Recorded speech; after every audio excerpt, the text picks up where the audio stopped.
Hey guys, what's up? It's Rygar the Destroyer, and today we're going to be taking a look at Commander Cody from the Vintage Collection. This guy's pretty cool, but before we take a closer look at him, let's go ahead and take a look at his packaging. Here it is. He came out fairly early in the Vintage Collection, so he had the kind of just standard packaging.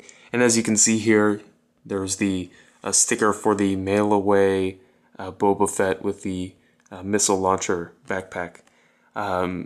It's got a nice picture of him on the front, which is nice, I guess, if you wanted to keep it on the card. And here on the back, it's got a picture of the original release of the character and a little bio about the figure itself. And then down here, it's got the other figures that were in the wave. So this is pretty standard, so let's go ahead and get back to the figure itself. He stands, let's see, a little over 3 3/4 inches tall, so pretty standard size for one of these Star Wars figures. And I must say that I really like this figure. It's not without its problems, but for the most part, it is really well done. I'll go ahead and run over his accessories, and there are a lot of them.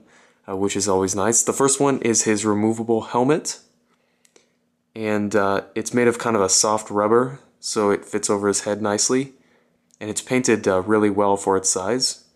One problem that you may not notice on camera is that it is kind of more yellow than the figure itself. It really isn't showing up on camera just because of the harsh lighting, but it is a problem that you should be aware of. And another problem with the figure is the size of the head. If you look at the head compared to the rest of the body, it looks just a little bit small. It's not a huge deal, but it is something to note. So just keep that in mind.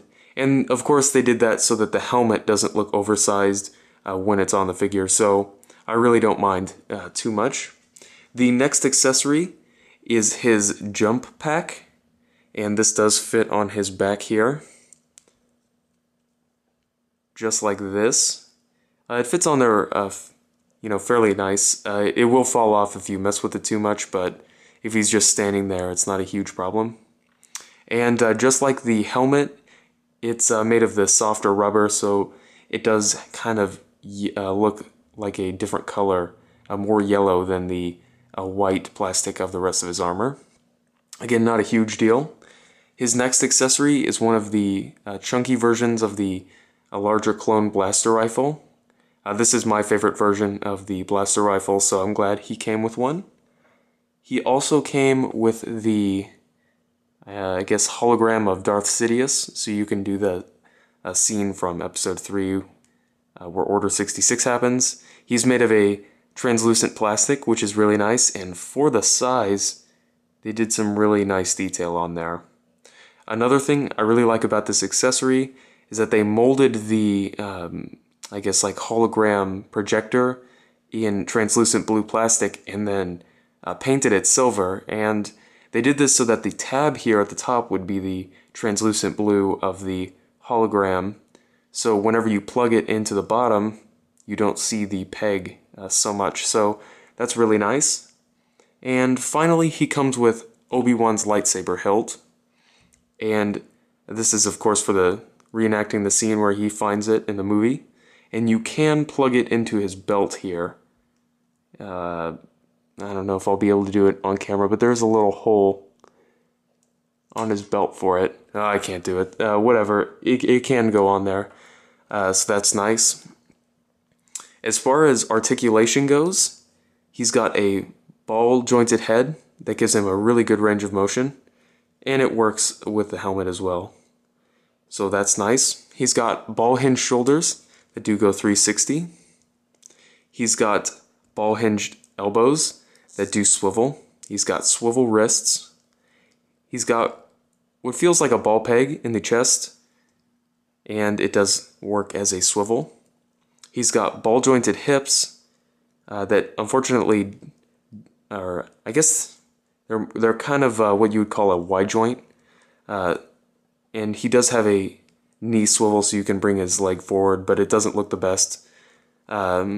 He's got ball hinged knees, and I show you the swivel, and then he's got ball hinged ankles that are a little bit stuck right now, but they do swivel as well. I know I've had a lot to say about this figure, and it's probably because he's one of my favorite characters, but he just really looks nice. I do want to mention all of the detail that he has throughout his armor as well as the paint. It just looks really great. This is actually a sculpted piece, which is amazing for how small he is. So I would definitely suggest picking up the figure. It's, just looks really, really good. So aside from the few small problems it has, it's a really good figure. So if you have any comments or questions, just leave them down in the comments section below, and I'll see you later.